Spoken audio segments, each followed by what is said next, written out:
Hey everyone, it's Fox from InfernoFox Gaming, and joining me today for another collaboration is Feral Inferno from the YouTube channel of the same name. With twice the Inferno, you're getting hit with a mega flare here. And I cannot recommend Feral's content enough. Not only does he have great video game content on there, he also has really cool anime, comics, and more, plus live gameplay as well. And as I mentioned before, he's had a similar beginning to video games as I, and we've been playing video games for some time now. So, Feral, thank you again so much for joining me here today.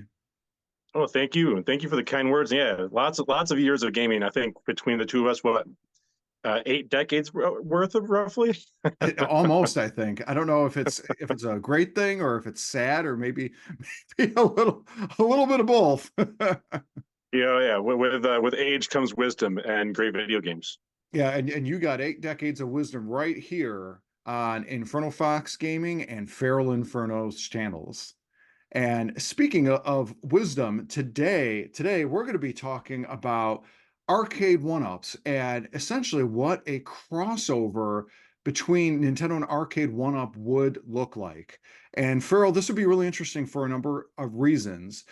We've got Nintendo, who has a history of being in the arcades with stuff like their laser clay shooting system, their first traditional arcade cabinet, Sheriff, which released in 1979. And then, of course, you got Donkey Kong, released in 1981, designed by Shigeru Miyamoto, and that really uh, put Nintendo on the map. And then it was really after that fact, like in 1983, that they put their focus more on consoles with the release of the Famicom in Japan, which of course we know in 1985 was the Nintendo Entertainment System here in North America. And then the other side of the park here, you got Arcade One Up, whose goal literally is to bring arcades, you know, back in the home here. And they've been producing three-quarter scale arcade systems for both home and business uses for reasonable prices. And again, I'm saying reasonable because it really started out reasonable in the beginning since 2018. And that said, it almost seems like a crossover between Nintendo and Arcade One Up would be in both companies' best interest and be inevitable, uh, especially since they both want to make games available to consumers like us. And as a brief reminder, I've kind of discussed this a little bit uh, on one of my previous videos. I'll make sure to include a link to that as well as links to other stuff in the description below. So recommend checking that out. But with Feral here, he's going to be able to provide a dearth of knowledge, not only on video games themselves, but also arcade one-up. Because you can kind of see in the background here, I've got two arcade one-up systems, but Feral, I got to know, and the audience has got to know, how many arcade one-up systems do you have? Would you estimate, or do you have a hard solid total? So this is a multi-tiered answer a little bit. So I have I would say 16 and a half. I have 16 and a half arcade one-ups. So you see two of them here as well. You have there's two behind them as well. We got Killer Instinct here, and the same one you got there, Super Street Fighter 2 Turbo. Love these cabinets. So yeah, 16 and a half. The half is I have a Frogger countercade. So I got the little Frogger countercade, which is actually right here directly in front of me. And technically, maybe like maybe I have like three-quarters of another one because I have a partycade that I brought to my office at work. That's Ooh, sitting there. nice. Little Miss Pac-Man partycade. It's got the same size screen, but like it's just not as tall as the other ones. But yeah, I've been collecting them since October 25th, 2019. I Wow. still remember the day because I'm a weirdo like that. But my very first one was TMNT. Right over this way in the superhero room. Uh, I went searching for it. I heard about Arcade One Up. I was like, I don't know. I got to test it out. I don't want to be an early adopter on this type of thing. And I remember trying them out at Walmart. I tried them out at Walmart, and it was Street Fighter, one of the first one that came out, I think. And I was like, I didn't really like the controls, and The screen wasn't that great, and the buttons didn't feel good. The artwork would rub off on the control panels, and then they fixed all those things. Right, they got better screens. They got the deck protectors, little plexiglass. This little piece of plexiglass solved the issue of the deck rubbing off, the paint rubbing off on your hands. And then they got a little bit better with the buttons and sticks. Nobody's ever going to be happy with buttons and sticks. Everybody has like, hey, I like Hap, or I like Sanwa. You know, everybody has their preferences when it comes to sticks and buttons. So you'll never make anybody happy with that one. But you know, once they got things a little bit back, you know, they fixed some of the issues that they had. I was like, I'm going to jump aboard. And then they said TMNT. I was like, all right, yeah, I'm in, because I want X-Men, I want Simpsons, I want the classic Konami beat 'em ups. And I was like, of course, you're going to want Pac-Mans.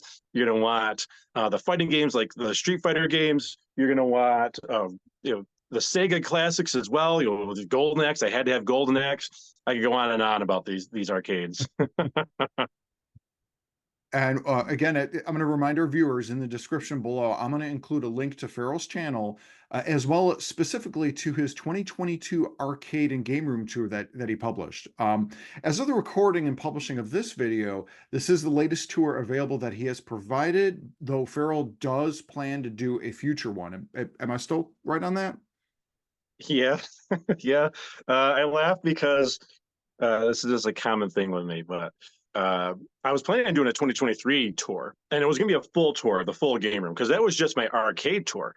And this is going to be a full game room tour, but I was like, oh, well, I got to wait for this to come out, and I got to wait for that to come out, and then I got to wait for this.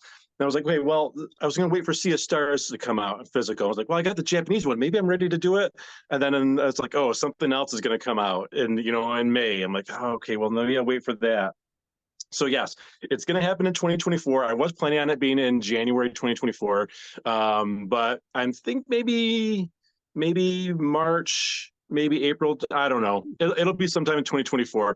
I might wait for because I did order the Sea of Stars exclusive edition, so I might wait for that to come in. But there's always like, oh, I'm waiting for one more thing to come in before I do the game room tour. So I want it to be the perfect, Feral Inferno game room tour, but if I keep waiting for things to come out, it'll never happen. So it's gonna happen. It's gonna happen. See, I'm exclusive right here with InfernoFox. It's gonna happen in 2024. I promise.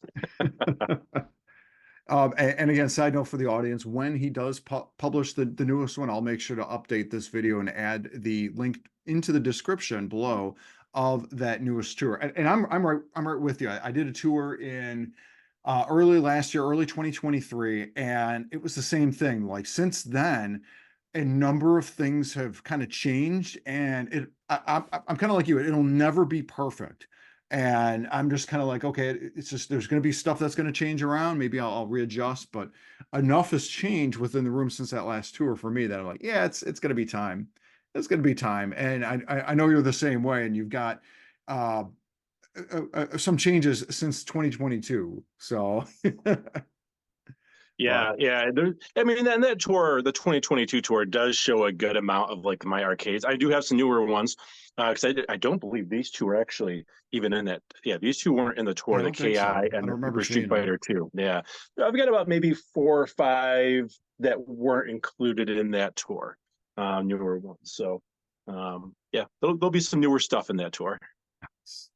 Yeah, I'm definitely looking forward to that. I love watching friends and other YouTube channel content creators do game room tours because it's like whenever I view them, I always marvel. I don't know how it is, but I never get jealous because I'm just like you can tell so much about somebody's personality based on their game room, their man cave, what have you, and it's just like I marvel and admire everything that they bring in, and it's just such a great expression of who they are as a man, as a woman, person, what have you, and it's always great to behold and see, definitely.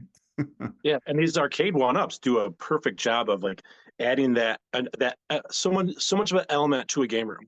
It's not just the games. It's not just that it's an arcade, but it's like I call it functional furniture, right? So it's furniture. And to me, in the game, I'm like, well, why are you gonna buy all these arcades? Like, do you ever play them all that much? Like, no, not terribly a lot, but like they look nice for a game room, and like it's the atmosphere of being in an arcade, or just maybe just even turn them on and listening to them while you're walking around in your game room, and just having the fact that you have like the joysticks and the buttons, it's nostalgia.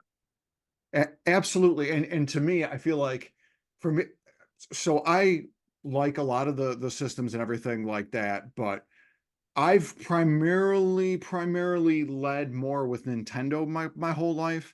And I feel like what better way would fill out a game room than a Nintendo arcade one up? You know what I mean? Like just seeing whether it's a Donkey Kong machine and it has games, or if it's a versus Super Mario Brothers machine, or if it's a Cruisin' USA one.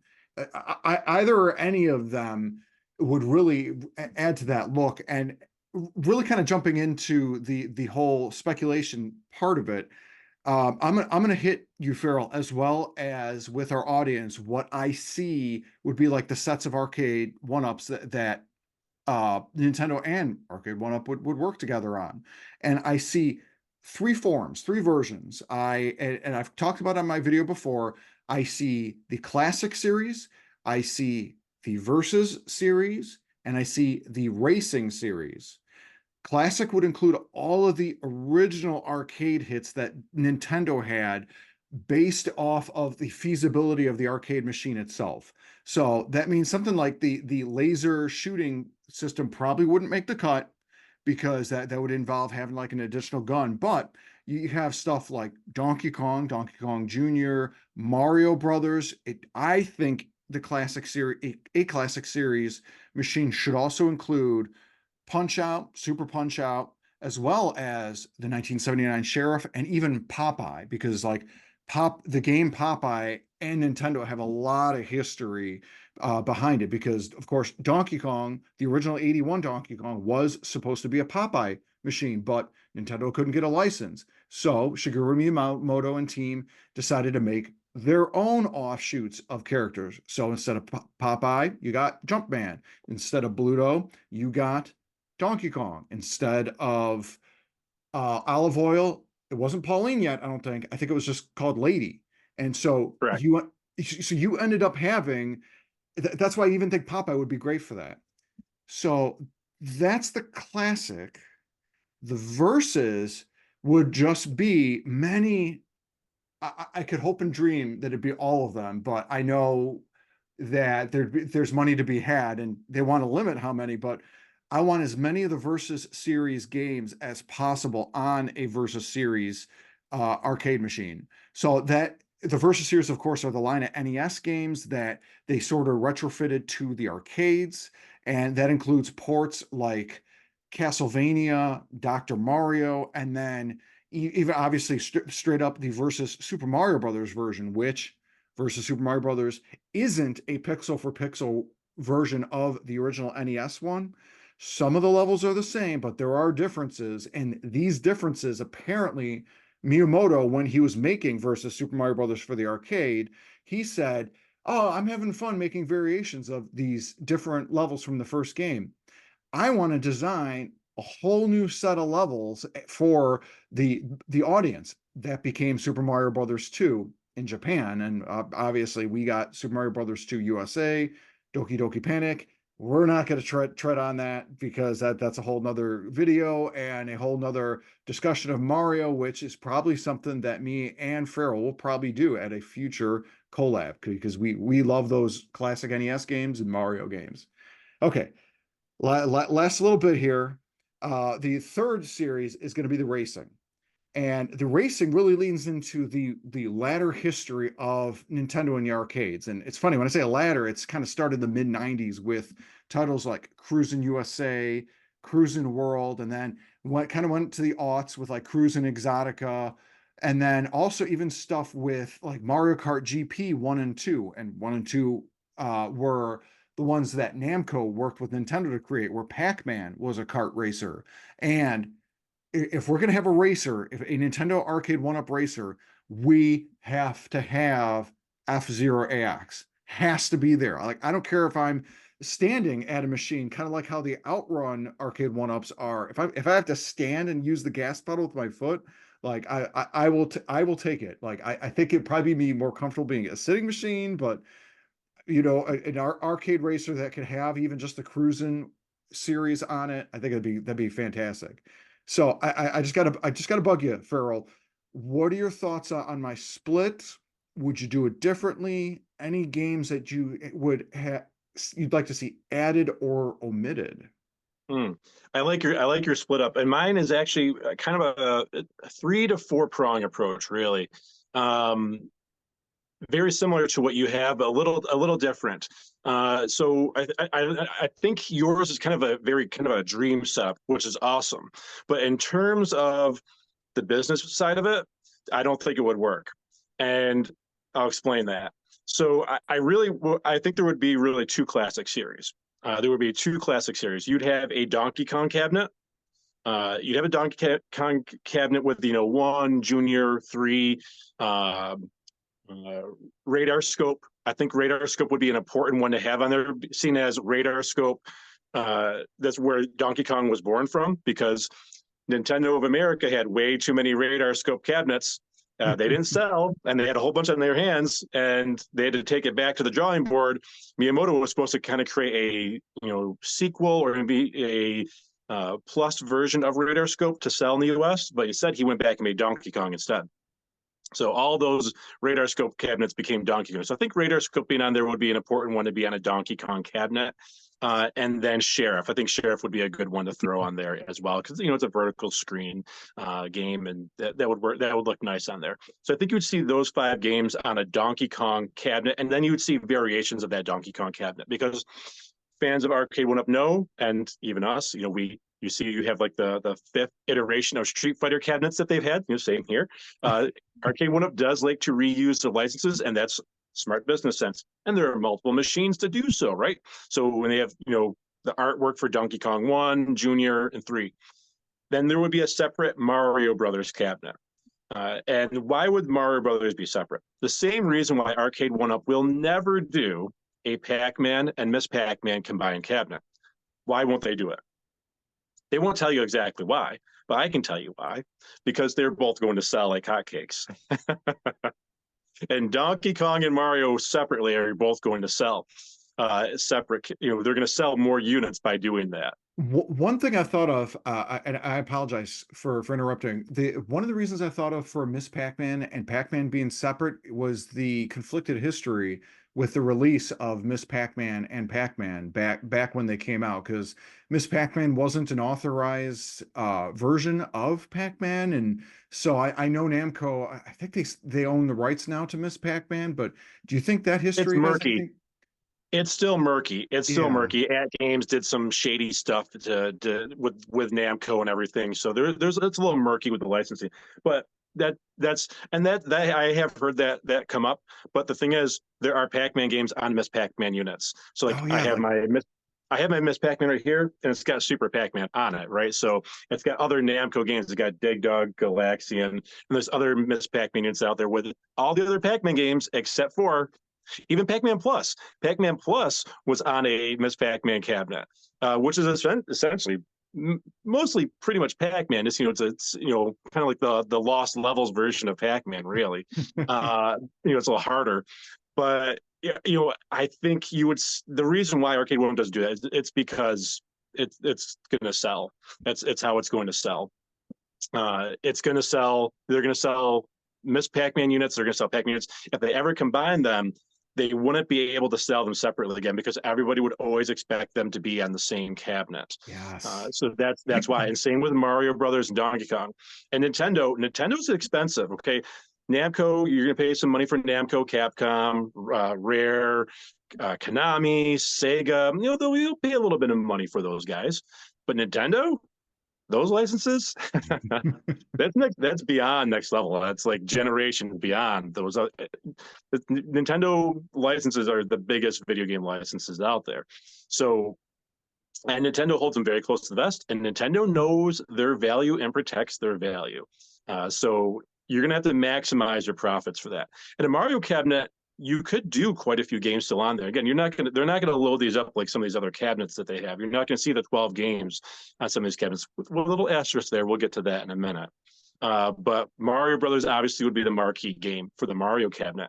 You could also, there was a Mario Roulette that was kind of based off of the roulette game, I think, in Super Mario World, if I remember correctly. You could throw that on there. Versus Super Mario Brothers would be, of course, something to throw on there. And I think something that people would really kind of like think was cool is if you threw the Lost Levels, Super Mario Brothers 2, on that cabinet. They did that with the Game & Watch. Threw the original version on there of Super Mario Brothers 2, and then be a nice little extra on there. That's something you'd see from Arcade 1-Up and something you'd see from Nintendo doing. So I think that would make a lot of sense doing that. And you could probably throw some other type of Mario game on there as well, maybe like a Dr. Mario or something. People would love a Dr. Mario on there. That'd be fantastic. Yeah, Dr. Mario, kind of surprising. It wasn't a separate developed arcade game, honestly. But that's a whole nother, Mario discussion, of course. I think there could be a Punch-Out cabinet, but I don't think it would sell. I think it would work because you could throw Punch-Out, Super Punch-Out in there, and arm wrestling as well, because arm wrestling was built off that same like dual screen engine. You could put it on a vertical monitor. I think they could make it work, but I don't think it would sell. Punch-Out is kind of a defunct franchise for Nintendo. It's classic, of course, but how much is it going to sell in 2024, 2025?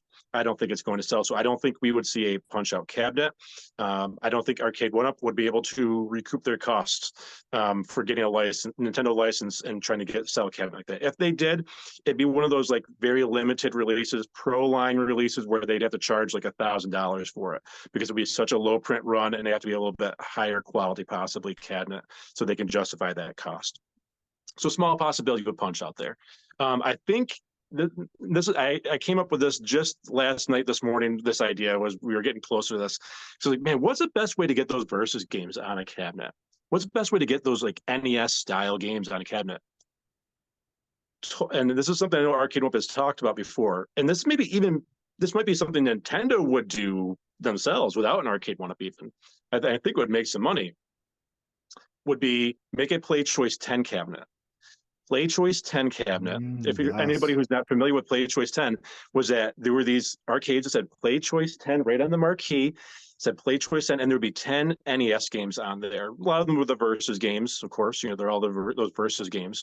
There were so many different games that were beyond there, and it would come preloaded with 10 classic Nintendo versus games. You have your baseball. I think there was soccer. Some of those classic Nintendo, they'll kind of like the black box games from the NES, that were the versus games, but they would all be Nintendo licenses. But then they would have a store on there, similar to what we saw with the II arcade, but they'd be the verse. You could download and have other versus games on there. So there'd be a store that's like, hey, maybe Excite Bike wasn't on there on your cabinet. You could go on there, purchase and download Excite Bike. Oh, well, we'd love to have those third-party games as well, but that's going to be tough to do, to sell a cabinet, right? A Nintendo cabinet. So you're going to pay Nintendo as a licensor, and then Konami as a licensor, and Capcom as a licensor. You're going to pay Tecmo as a licensor. You're going to pay all these different companies. Like, you're not going to make money. The way they can make money, though, is by having a downloadable store. Hey, the sales for the Castlevania versus Castlevania goes, the Konami gets a cut, Arcade 1-Up gets a cut, and Nintendo maybe gets a cut. Mega Man 3 was another versus game, right? So you have Mega Man 3 on there, same thing. Swap out Konami for Capcom, same kind of scenario there. You put like, hey, maybe you sell them for $5 a pop, and people would download all of them, right? If not, if not all of them, most of those games, and that would make, I think, a killer amount of money for everybody involved. And on top of it, I feel it would not cannibalize the Nintendo Switch and the Super Nintendo Switch coming NSO service, like the games that are on there, because it's very clear when you get an arcade, you are getting the arcade experience, and nothing does that more and nothing does that better than the cabinets themselves. So the idea of having that like a preloaded top choice 10, like set of 10, cool. It'd probably be like $400 or $500, knowing Nintendo, probably 600, but with Yeah. if it was Nintendo and Arcade One Up together, it would be Arcade One Up guts. But if it was Nintendo doing it on their own, imagine. I feel the arguments and discussions about the quality of the Arcade One Up guts, even with them being as good as they are in 2022, 2023, would be gone because it's Nintendo doing it and Nintendo using their own resources. And then on top of the fact that they're all preloaded with that low quality Wi-Fi card to download new games. Um, hello, I'm the idiot that's going to be paying 10, 15 bucks a game to download all of these games. You know what I mean? Like that's going to be me. I'm going to be, maybe I'm not going to get the original baseball game that was the black box version if that's on the shop, but like I'll probably end up picking up everything else because I love the idea of it being on a official Nintendo arcade. Yeah, yeah, it would be. I would love that. Like, I would have, because I don't have room in my game room anymore for any more arcades. Like, okay, if that happened, I got to make some choices down here. Yeah, That would be absolutely. amazing. That would be amazing. And like, if it was Nintendo doing it, even because even if Arcade One Up was doing it, like maybe there's a way you could even hook up a NES controller to it if you wanted to use NES controls for whatever reason. You put a USB, maybe some type of USB controller. Maybe they sell their own controllers with a USB on them. or You or know, they and or they sell they even accessories. include if they include a port on like the motherboard that literally allows plugins for two NES controllers, the old style. Then Nintendo can be like, okay, let's sell some accessories here. We're starting to sell NES controllers again, and that's how they do it. Yeah, yeah. I mean, you could put a USB right on the control deck. And you have this one. It's got they got a little hole there for external speaker or headphones, right? So if you wanted to put headphones on there, so why not just put a little USB on there? Stick a controller in. And we know Nintendo. Where do they make a lot of their money? And a lot of these game companies, the accessories, the controllers, right? They don't make it on the consoles, but you can make it on the downloadable games, make it on accessories. You could do what people would really, really love as an accessory of the NES Advantage. Get Oh that my God. NES Advantage on Yes. there because it's got the turbo and everything on it, and it's just the nostalgia. And if maybe you don't want to be right up on the control board, you want to like pull the stick out. It's still the arcade stick style, man. That I think the sky's the limit with the Playchoice 10 type of cabinet. I would love an arcade one up styled cabinet like that. And I love the optics of it. I love the optics of it, especially if they announce that for 2024, 25. You've got Sony and Microsoft, everybody really all just buying into the digital only era. Here's Nintendo selling a physical arcade unit with games on there and NES style controllers and Advantage controllers and everything like that. It's a literal slap in the face to these digital only companies. And it's Nintendo, but Nintendo's always the one that pioneers and goes to their own the beat of their own drum, and the buzz enough would be enough to get pre-orders in and for them to start selling.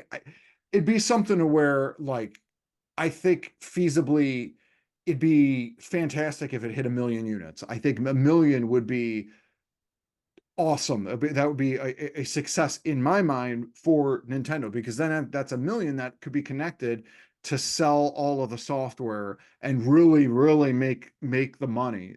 But it's just, yeah, I like your idea, especially the top 10. Now, if we only get the individual cabinets, as I said, I'm an idiot. So I would buy the Donkey Kong cabinet you mentioned and the Mario Brothers cabinet you mentioned because I love the Nintendo art on both of them. It's fantastic. Exactly. So, and that's exactly why they would have those two cabinets separate. Because there's people like you and me who are just gonna be like, all right, take out my wallet, hey, take my money, right? It's gonna be totally take my money situation with that. And yeah, and then Donkey Kong, I think, would be probably their best seller because there's so many variations. So of course you'd start out with the baby blue Donkey Kong cabinet. Yes. Then you'd go to Donkey Kong Jr. And then my hope when we're, this whole thing's a long shot with Nintendo and Arcade One Up, right? But like, this is super long shot. A Donkey Kong 3 skinned cabinet. That I would have to have that. Because I loved Donkey Kong 3. That's where my memories of Donkey Kong are, in the arcades. Wow. Uh, Yeah. I'm surprised. I'm surprised, but I'm not, because of how good a taste you have, because you have the Joust Midway Williams cabinet. Now I've got the Mortal Kombat one behind me, but you've got the Joust one, and that was one of the very first like arcade games I played on the NES, and I loved that. So the thought of you having a DK3 one, it surprises me, but it doesn't, because while me and the bunch of us idiots have the Mortal Kombat one, you're the smart guy. You've got the good taste, and you got the Joust one. I love that game. The Joust one, I was Love it. waiting.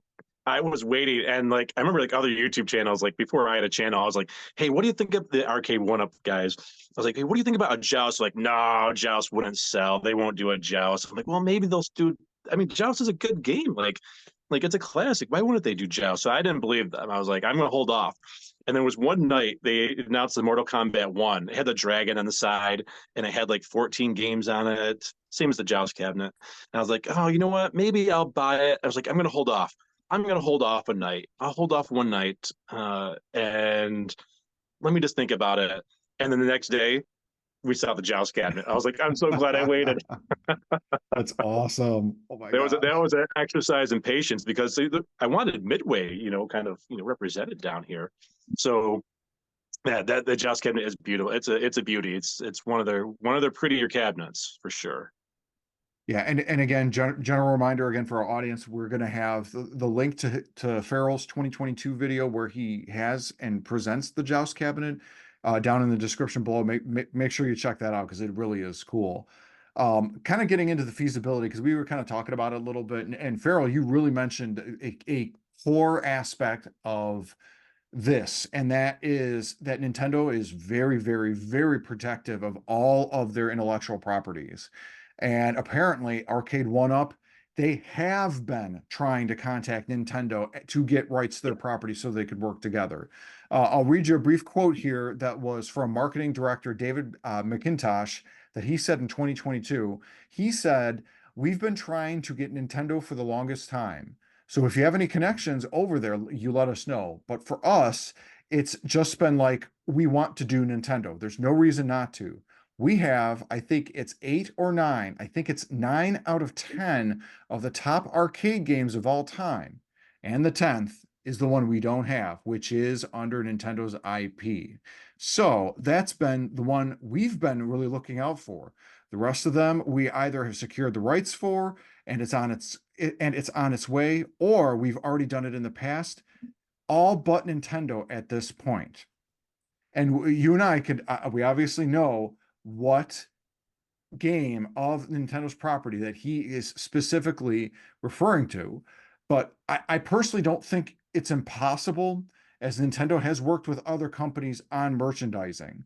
I mean, we got a mainline Mario platformer and Mario Kart game on smartphones today. So like you essentially have Nintendo and Mario games on a non-Nintendo device. And because of my fantastic Inferno cast, that you can catch the cast on Tuesday nights here on the InfernoFox gaming channel, where all the casts can be found. We've discussed Fork Knife, and apparently Nintendo had worked with Epic Games to get Samus Aran added to Fork Knife, and they were there. They were at the finish line. Nintendo had said, "Yep, we are good with Samus appearing in Fork Knife, but Samus cannot appear on non-Nintendo games." So, or non-Nintendo systems. So if I was playing a Samus on the Switch, it's just going to be like default, I think Jonesy or something on a PlayStation or an Xbox or a PC-based system. And Epic said, "Nope, can't roll with that." So I'll just ask you, Farrell. Again, you kind of touched upon this, and you gave a really great side solution with Nintendo doing their own publishing. And kind of going and really focusing on the arcade one-up aspect, what would they need to do to appease the Nintendo gods to get the rights to publish their IPs on home arcades?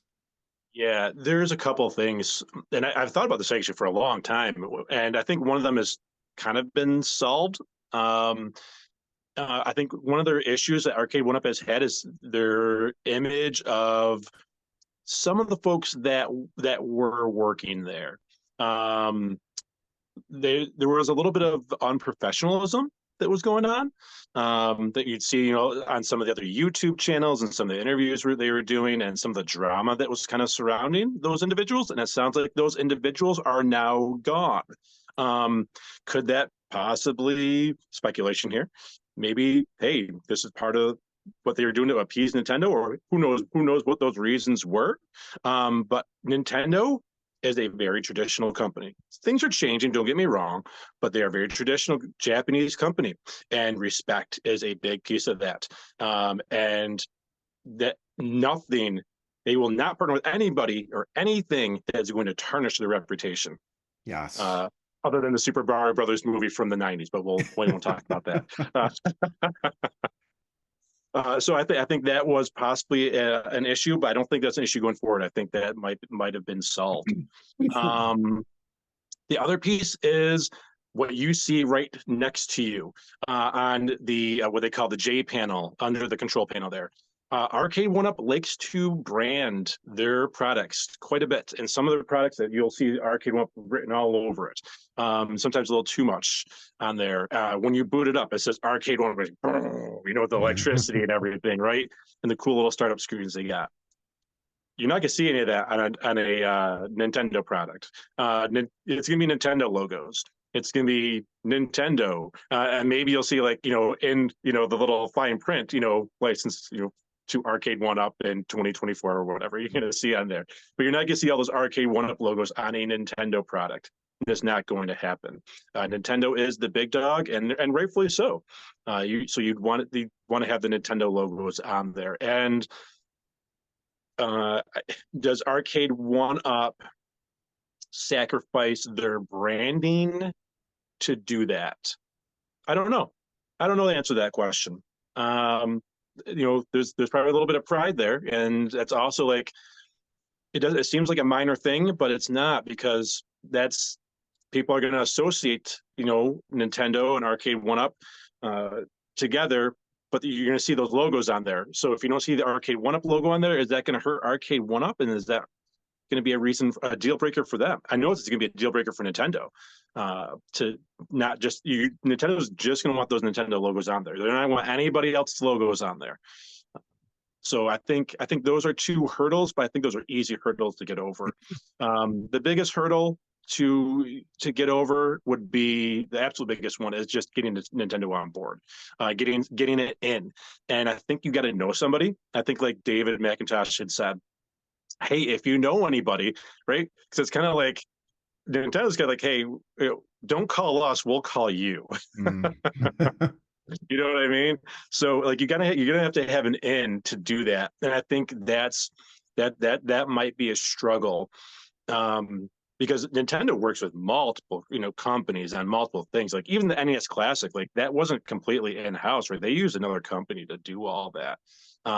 They use other companies to do a lot of different things. So even like the Power A controllers that they do, right? So, like, you'll see some official license. You'll see Mario controllers, Zelda controllers for those types of things. And what do you like? You'll see, like, that's Power A made it, but, like, Power A is, like, in the corner, like a tiny little logo in the corner, for those types of products.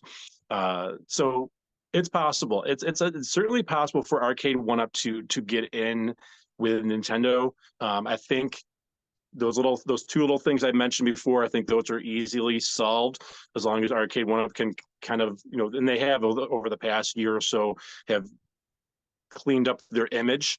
And I think that they would probably say, hey, we'll take the back seat and the whole logo thing. But just getting that in, I think, is going to be a struggle. Yeah, and you really make a number of salient points, especially with Nintendo being a traditional company. And right now, the president of Nintendo, I apologize, I can't pull his name off the top of my head, but I know that he leans more on the conservative side, the conservative layering and decisioning. And it's part of the reason why there's so many rumors right now of the Super Nintendo Switch being an iterative version of the Switch versus something completely new, like the leap between the Wii U to the Switch or the GameCube to the Wii. So that being said, with the president that we currently have at Nintendo, it would have to be something that would be like a sure bet. And to your point too about the branding, really it would have to be something that shows the true love of Nintendo itself, and it has to be the highest quality there. On top of it, they also Arcade One Up themselves have to do everything they can to ensure piracy and modification of the unit itself cannot or should not be possible or doable. One of my concerns with Arcade One Up itself, literally the name, does Nintendo look at the name Arcade One Up as a disrespect, literally because the name Arcade One Up could be construed as a portmanteau from Super Mario Brothers? What does Mario get? He gets a one up. This is an arcade one up. Does Nintendo look at it like its own sort of like, oh, you're kind of playing off of what we originally did in 1985, especially because the one up design, it looks a little different now, but it kind of reminded me of how when Mario picked up the one up and the one up appears, that's how the one up looked.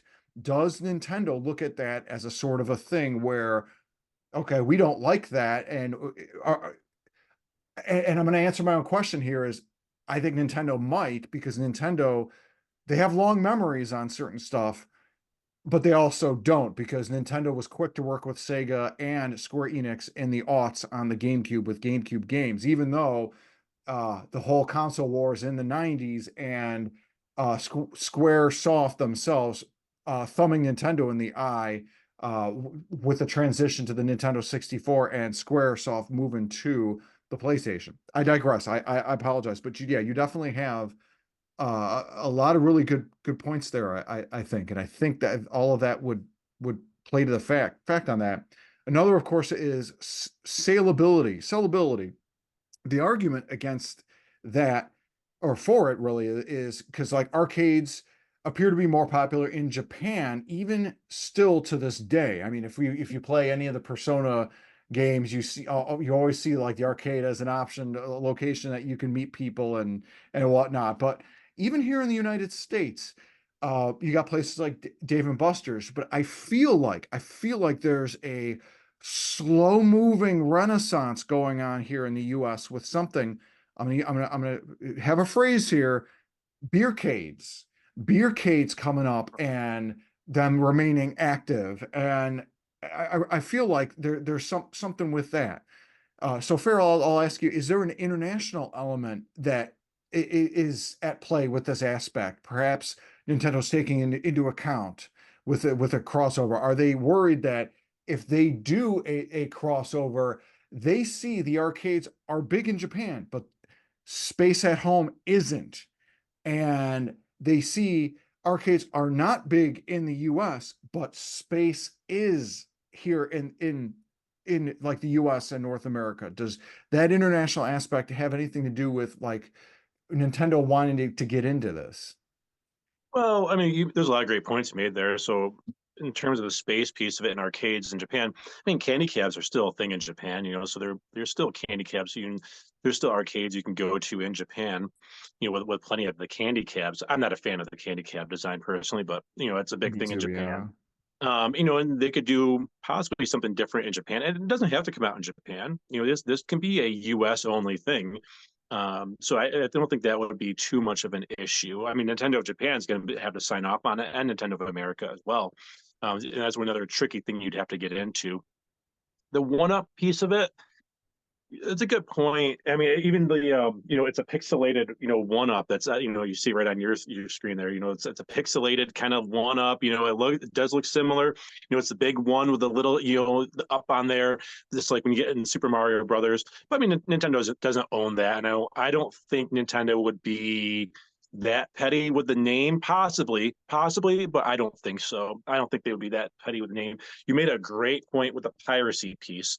Um, the NES Classic was modded like day one or day two, right? So people found ways to mod that right away to add rounds to it, and they still came out with the Super Nintendo Classic, and they sold like hotcakes. They were the hottest Christmas items. They are very difficult to get.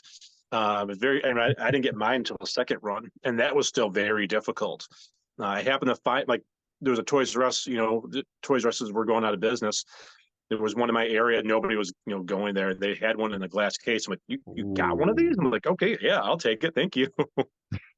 And then NES one, when that came back around, I was like, okay, I gotta go wait in line, first thing in the morning at Walmart or whatever, right? Oh, For dude, those I, things. I did the same thing with the Super Nintendo one on the first run. I was at our local Target and I decided, okay, I got work. Target opens at 8.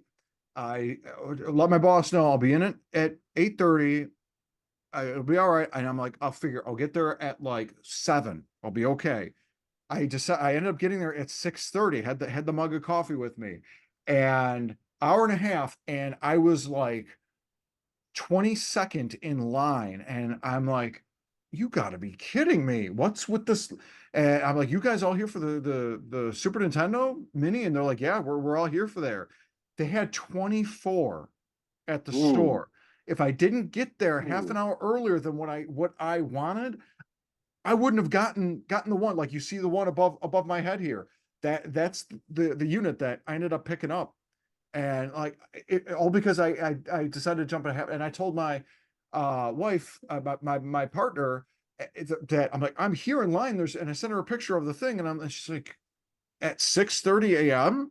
and I'm like yeah but like that's how big these were, and imagine you got something, and obviously it doesn't have to 3/4 size arcade would be fine, and that's where arcade one up really excels. Imagine how a Nintendo based one could be. It won't be like the Super Nintendo and the NES Mini. I don't think it's going to be like that, but imagine, man.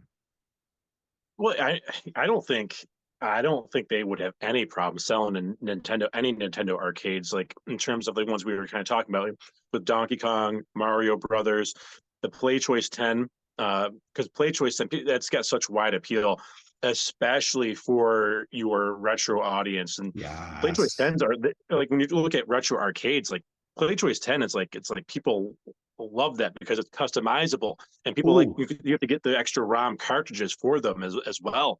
And play. people love that. I'm so sorry. Playchoice 10 cabinet with the ability to change the sides. There, Nintendo and Arcade One Up releases a customizable sleeve thing, like to where you see in the background behind you the Killer Instinct thing, to where you can pull out the Killer Instinct thing and put in a different sleeve. And Nintendo and Arcade One Up have special sleeves for the sides. I just Possibly. That would be hard in terms of because the side panels are so big and bulky, and that would kind of there would be a lot of extra cost to that in terms of like having that set up on the actual arcade. That'd be tough. I was thinking like maybe the marquee, but the marquee you could do the marquee actually.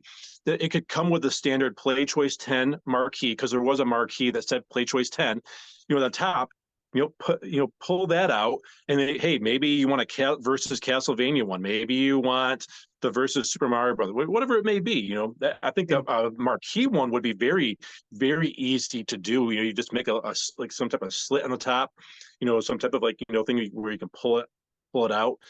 So that's certainly a possibility. yeah, and these would definitely be something to where Nintendo wants to make it easy for the consumer, and so like you said, where maybe it even be like a slit or a sleeve up at the top of the marquee. You just pull it out, and that like it, you build it to where it's easy to just slide in and pull out, and then I have no idea how it would be with the sides to be able to pull that off, but it would be kind of the same system where you could just pull out like a sleeve, and it's like a not no, like maybe it would have to be like a very thin cardboard thing, and you just pull it out and like, okay, I want Castlevania, I want Dracula and Simon Belmont holding the whip on the sides today, and then oh, I got family coming over with nieces and nephews. That Dracula is a little too scary. Pull that out. We're gonna put the versus Super Mario Brothers one in. That would be cool. That would be cool. I don't know if the size is possible, but I think you could do something on a smaller scale, whether that be with the what they call the J panel, underneath, the control panel. Maybe if they still do the risers with that mod, with that version, because the risers are kind of going away. Maybe there's custom risers you can get as well. There's probably a lot of customization you could do with a Nintendo Playchoice 10 cabinet. I think the marquee though would be pretty cool to be able to change out your marquees. Like I said, you can come with the vanilla Playchoice 10 marquee, and then like, hey, there were a lot of cool marquees for those versus cabinets. Yeah, I totally agree with you. But for us consumers right now, here in 2024, nothing's been announced as of yet. One option available to consumers is to work with like amateur and semi-professional arcade cabinet developers to like make a Nintendo home arcade system. And some skill with a paintbrush and a Raspberry Pi system can go a long way. And I've seen a lot of these kind of sell on Etsy, and some of them be available online on sites. I'm kind of curious, Feral, what your thoughts are for these homebrew version of arcades. Do you ever see yourself getting one of them? Have you ever seen any of them yourself? And just kind of get your thoughts. Before Arcade One Up came around, I did consider getting some type of like multi-cade home arcade option. They were very expensive though. You find them like $2,000-$3,000.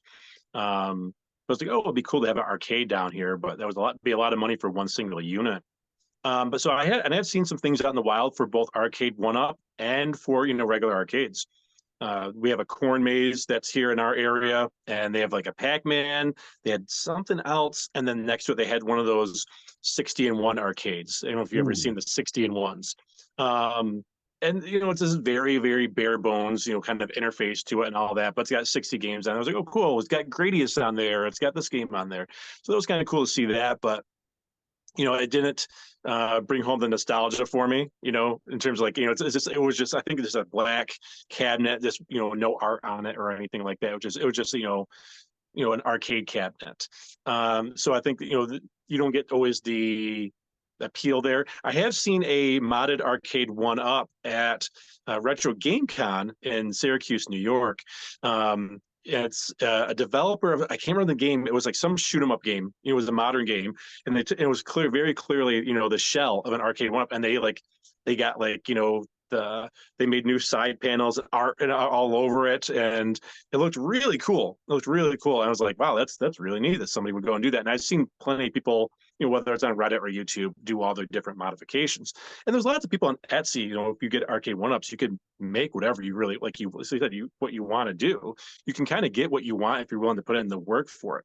Where you get into like some of the hurdles with trying to mod an Arcade One Up cabinet is the buttons, and the control setup. You can't put every arcade game on one arcade. It just does. You can, but like you're not going to get the right experience. You even can go even with Arcade One Up. You can see this. So one cabinet I was considering getting was Burger Time. Oh, Burger yes. Time cabinet was the first cabinet they did that really was like a different shape and was shaped. It was shaped like like the chef from Burger Time. Peter Pepper, right? Was that was his name, Peter Pepper? But you had the outline for the chef hat, and all that. I was like, that looks really slick. But they did a couple boo-boos on it. So they had 4 games on there, 2 vertical and 2 horizontal. games.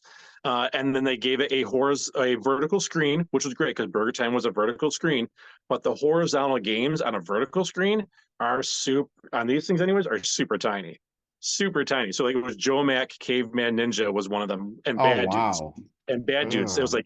like I like Caveman Ninja, don't get me wrong. I like Joe Mac, but like I don't want to play on like a really tiny screen like that because you're gonna have the black bars on the top and the bottom. You can get away with a vertical game on a horizontal monitor. You can get away with that because you're still going to have your top to bottom, and you're not going to really lose much with the sides. On a vertical game uh, a horizontal monitor like that. So like my Tempest, Tempest is a vertical game, but it's a horizontal monitor because all the other games are like, horizontal games. It's fine. It's serviceable. But the other way around, not so much. Another problem with that cabinet, when you look at the multi-cade option, is the controls. So they put an eight-way stick on there, be great because there's 4 different games on there. But guess what? Burger Time's a four-way stick game, and when you're trying to go up and down the ladders, and if it's registering, a diagonal, you might not get the right input. And Burger Time's very specific in terms of like your inputs on there. So that was when I heard about that, I was like, I'm out. I'm out on Burger Time. They said they were going to redo it, but they never did. They were going to redo Burger Time and re-release it properly, but never ever happened. But if they did it, I might consider it because it was a sweet looking cabinet. It was really cool. But you get in some challenges when you try to do some of these like home options, multi-cade options.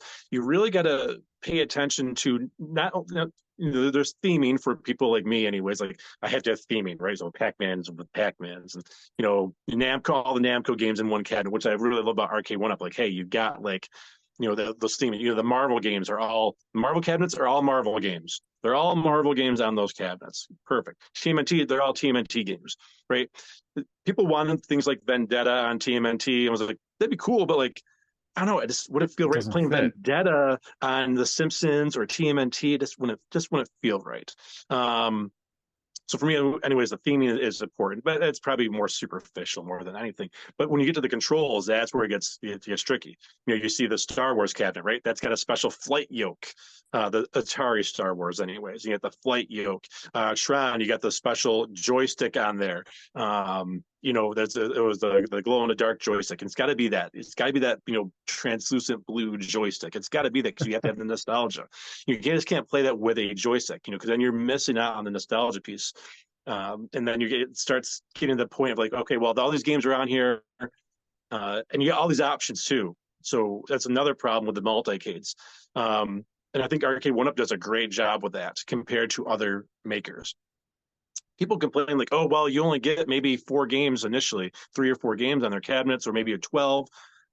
But I liked that. I liked having making sure that the controls, mostly minus Burger Time, make sure you have the right control setups, and then making sure you don't have too many options, because you'll see these people on YouTube have these huge arcades, and it's super cool. Don't get me wrong, no knock against them, but they're like, oh, I don't know what to play, and they're scrolling down their list and like, oh, I don't know what to play, and you have too many options. Too many options at that point, and you don't know what you want to play. It's like being the cereal aisle. It's like, well, there's like 300 different cereals here. Which one do I want to get?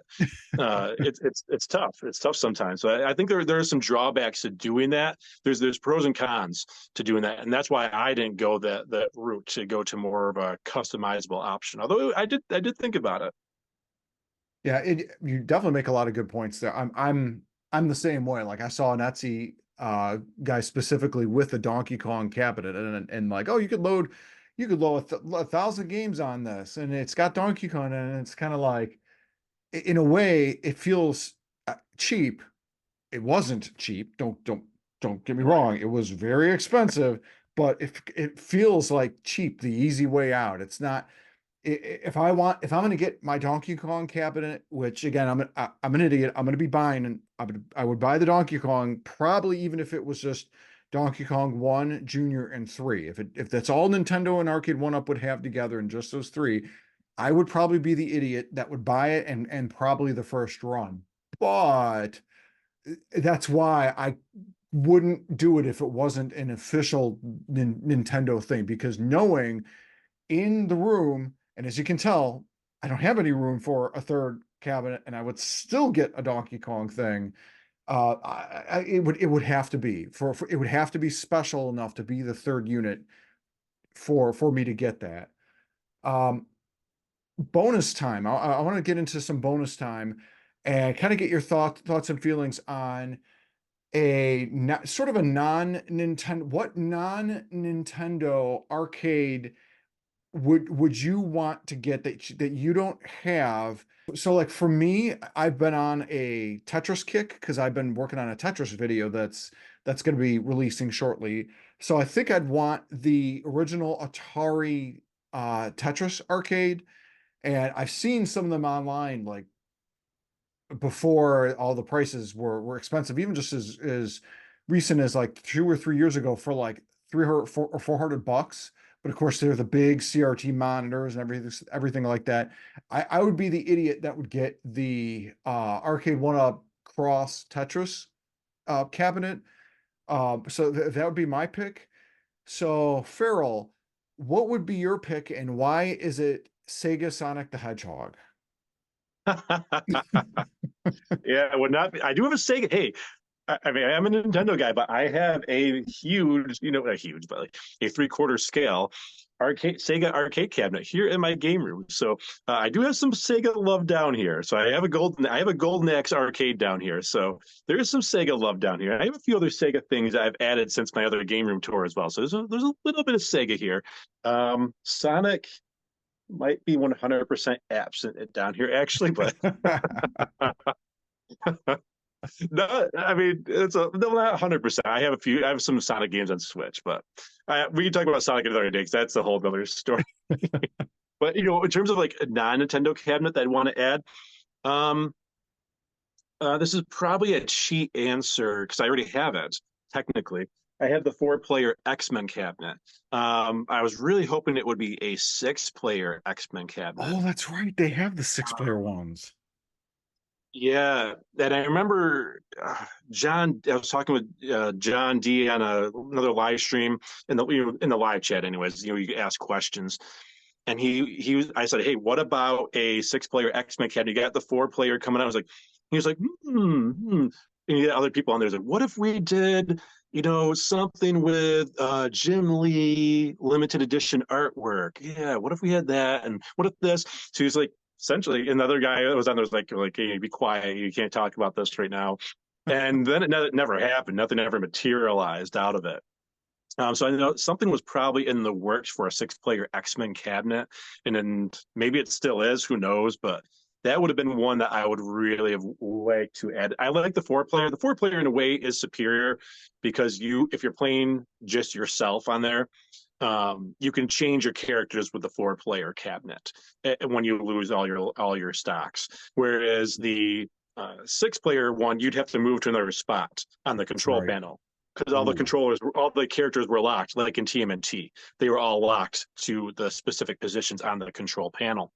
But for parties, though, that would be so amazing to have a big wide screen because it was double screened back in the day, and have that big huge unit. And the way I set my game room up, there is space to expand where the X-Men arcade is, just in case that ever does happen. And I almost got the original.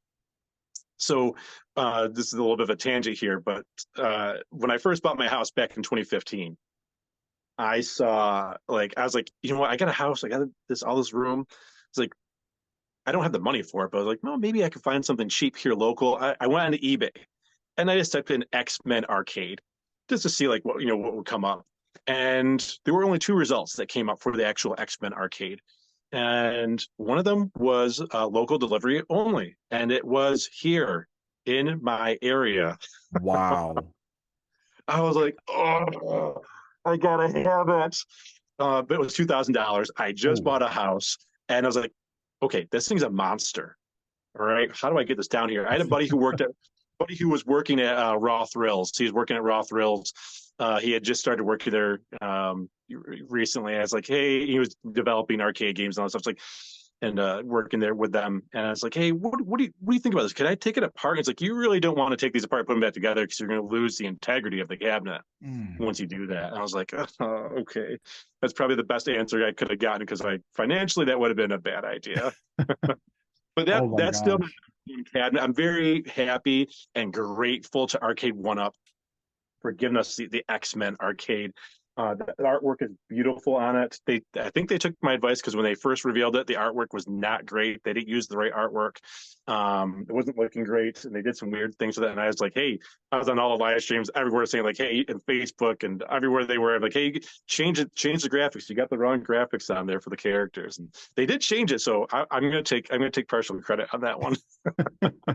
No, that's good. Most likely you were one of the many of the voices that were sort of saying that, and it's great that Arcade One Up is receptive to that. And I think going back to the Nintendo thing, there would be no choice in the matter. Nintendo would say jump, and Arcade One Up would just say how high.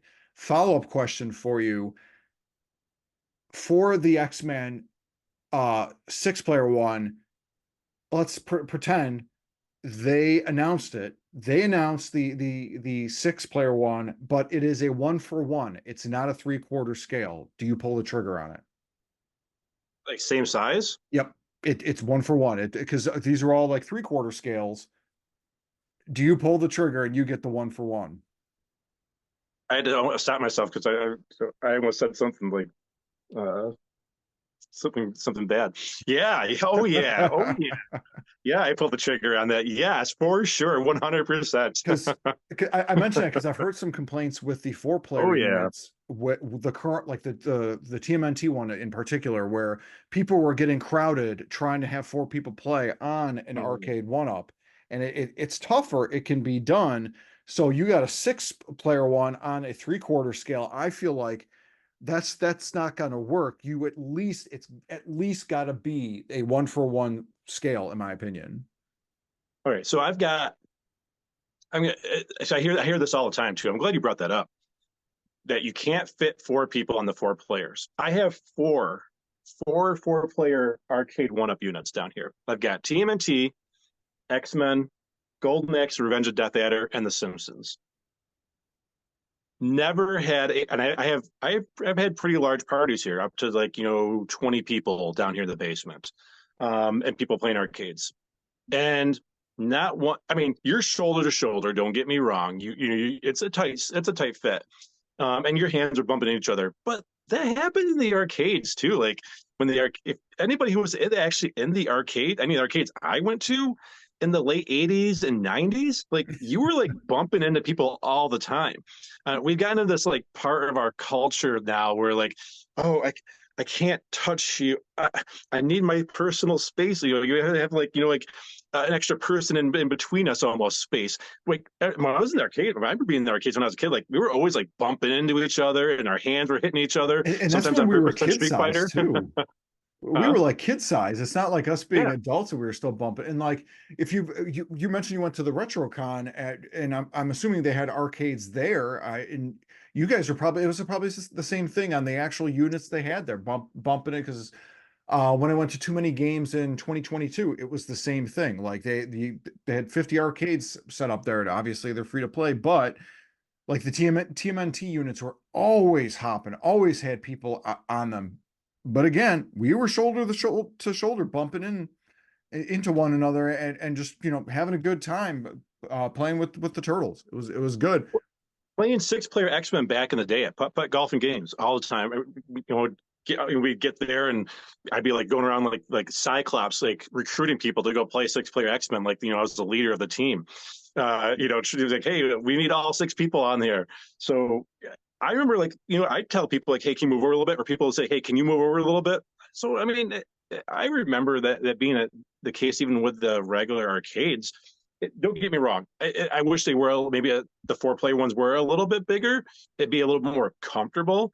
But it wasn't uncomfortable to fit 4 people around there. Again, you're shoulder to shoulder, but it didn't take away from the experience. Actually, it felt to me so the first one I had was TMNT. Was my very first one. It was 4-player unit. I got it the morning of my Halloween party. It was October 25th. I still remember. It was a Saturday, and I built it. And I was still finishing up when people got there in my Mario costume. But I was like, all right, that night, like we were all kind of like shoulder to shoulder playing and like playing Turtles and Turtles in Time. And to me, that kind of like brought it back to being in the arcades. Like, hey, everyone's shoulder to shoulder and like, you know, elbowing each other, and we'll play Street Fighter, and like your hands hitting each other, because I remember that happened all the time in Street Fighter. Like your hands would hit each other, like, hey, get off my side, get off my side. But at least we Over. don't have to have the quarters, resting right on the screen here for the next play.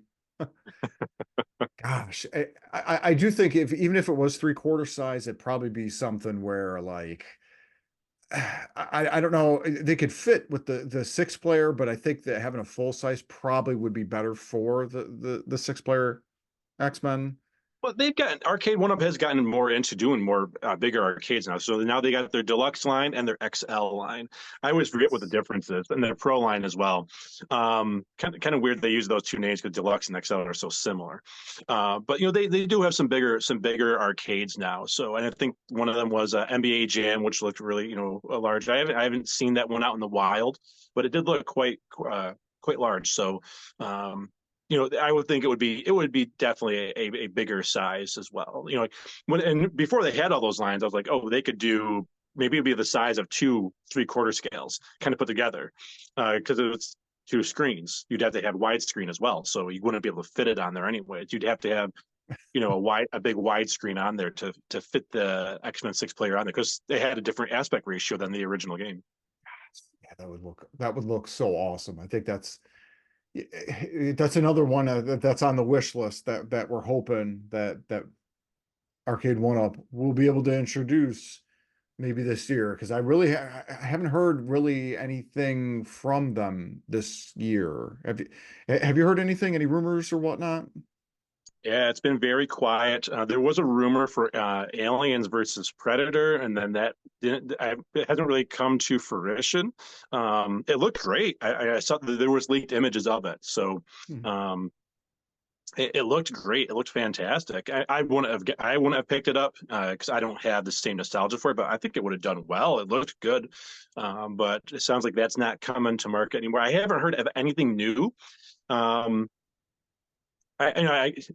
We talked earlier about Arcade One Up likes to rehash a lot of their licenses, and their licenses they have those for a limited time. So it only makes sense. So no knock on them to getting the most out of all their licenses, because they have to purchase those licenses. So, a lot of people in the community will be upset a lot of times about, oh, another Pac-Man. Well, if it's their number one seller, then Yeah. then that's the consumers are buying it, so they have to, they'd be stupid not to keep releasing Pac-Man. Hey, and I'm guilty. I've got 3 of them right here next to me. I got Miss Pac-Man, Super Pac-Man, and I got the Miss Pac-Man Partycade in my office at work. So I bought 4 of them. So guilty as charged here. Yeah, and they are such boilerplate classics for just the arcade itself. Like whenever I think of an arcade, I do tend to think of like Pac-Man, and even like a local pizza place. I growing up, I remember seeing a Pac-Man cabinet just sitting right in there, and even like the Pizza Hut with the classic all the Pizza Hut aesthetic. That one had the little crane machine, and then it had a Miss Pac-Man machine. It's something that's so ingrained with our generation of individuals that maybe there's not as much of an appreciation for the young guns out there for it, but for us and our generation and everything like that, it's really, I think it really speaks to us. Yeah, for sure. Yeah, definitely. Well, it definitely spoke to me. It was 16 of these things down here. But just a huge, great, big shout out and thank you, Feral Inferno, for joining us here for this Nintendo X crossover V whatever you, if you want to call it, arcade one-up discussion, which again, you can find Feral Inferno at his YouTube channel of Feral Inferno. And make sure you check it out for excellent original video game content, live gameplay, and more.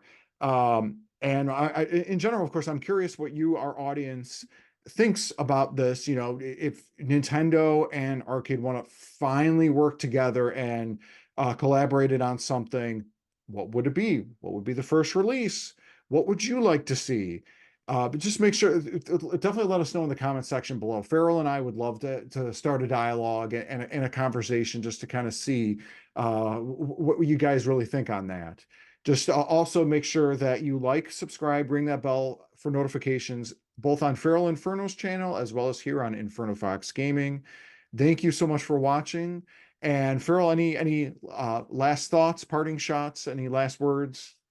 Well, thank you for the kind words once again. Thank you for having me on this mega flare collaboration. Mega Flare.